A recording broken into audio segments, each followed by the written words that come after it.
When it comes to growing a summer vegetable garden, there are few crops that better symbolize summer than a tomato does. But did you know that there are two main types of tomatoes that you need to be taking into consideration so that you make the correct choices when it comes to production, output, size, feed, all of these things? These two types are right next to me on my right here are determinate tomatoes. My left, indeterminate tomatoes. These are very important questions you need to be asking yourself, but also if you are buying tomatoes from a nursery or from anyone else, to know what this plant is going to do within the available space that you have. So let's take a deeper look at determinate tomatoes versus indeterminate tomatoes.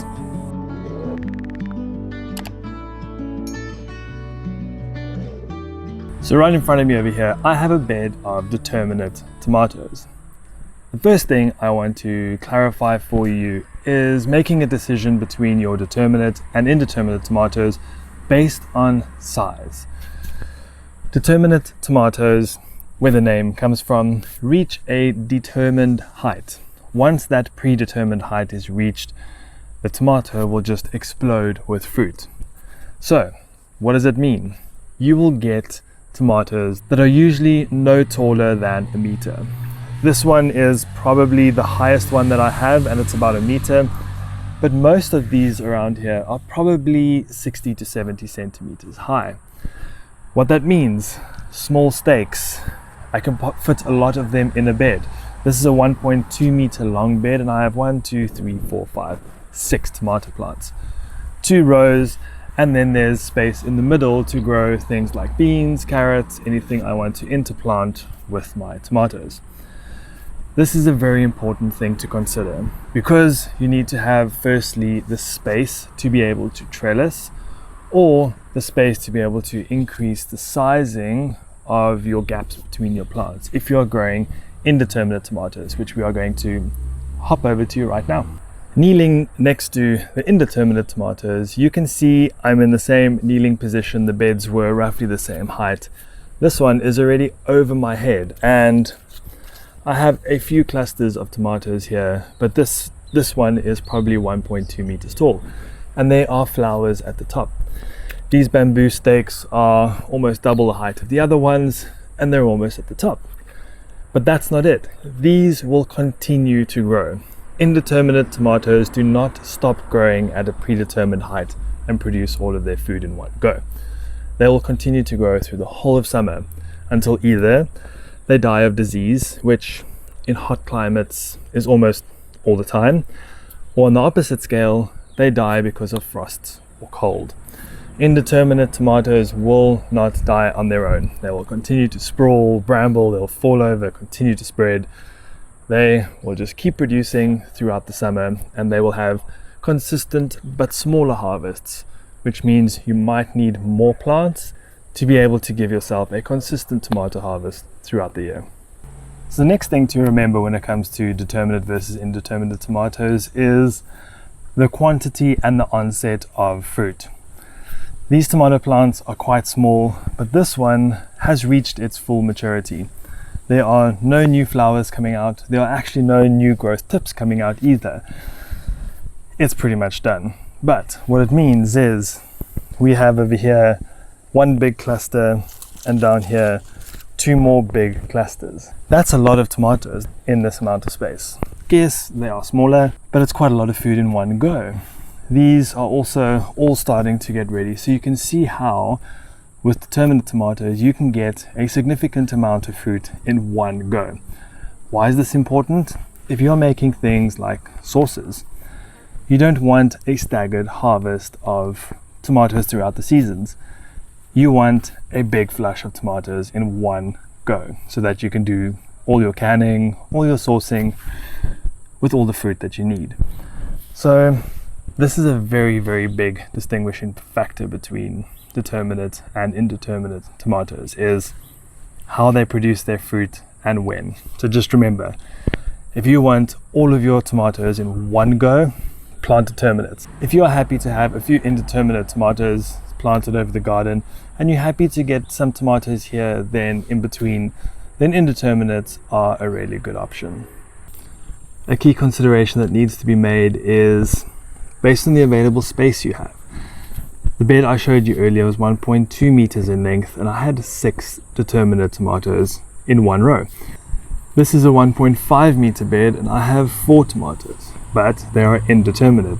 They're going to continue to grow and spread as the season goes along. Why does the spacing need to be wider between these? Because as the plant grows, so does its root base.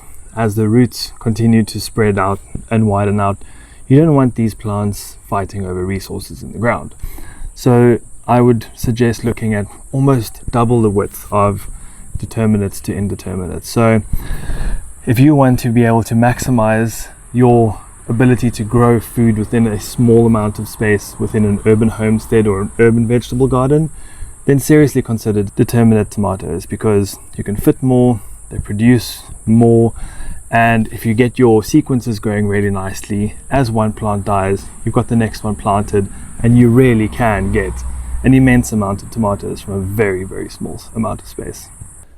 The final thing to consider when making a decision of what tomatoes to grow is how you are able to plan your consecutive or succession crops.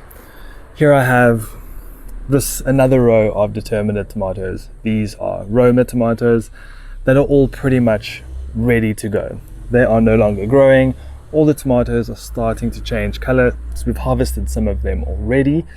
But what that means is I've got 2 rows of tomatoes that are within the next couple of weeks not going to be producing.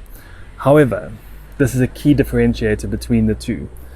Determinate tomatoes will give you tomatoes very quickly. If you have the next batch going either in another bed or in modules or trays, you can stick them in the ground, and within 30 to 45 days, you'll start getting tomatoes. The same cannot be said for indeterminate tomatoes. If you plant an indeterminate tomato now, it can be up to 2 months until you start getting a decent supply of tomatoes. So when you look at timing, determinate tomatoes are able to give you significantly more fruits in a small amount of time compared to indeterminate tomatoes. But to be able to get this right, you need to make sure that you get your succession sowing right, so that as one starts maturing, you've got another batch going. So another thing to consider when making a choice between tomatoes is disease resistance. Indeterminate tomatoes almost always suffer from blight, powdery mildew, and who knows what types of diseases. Why? Because they have a very long growing season. They get stressed in the heat, they send out stress signals, they bring in lots of pests. Determinate tomatoes, on the other hand, grow so quickly that they don't have time to get blight, powdery mildew, and all these other issues that indeterminate tomatoes tend to have.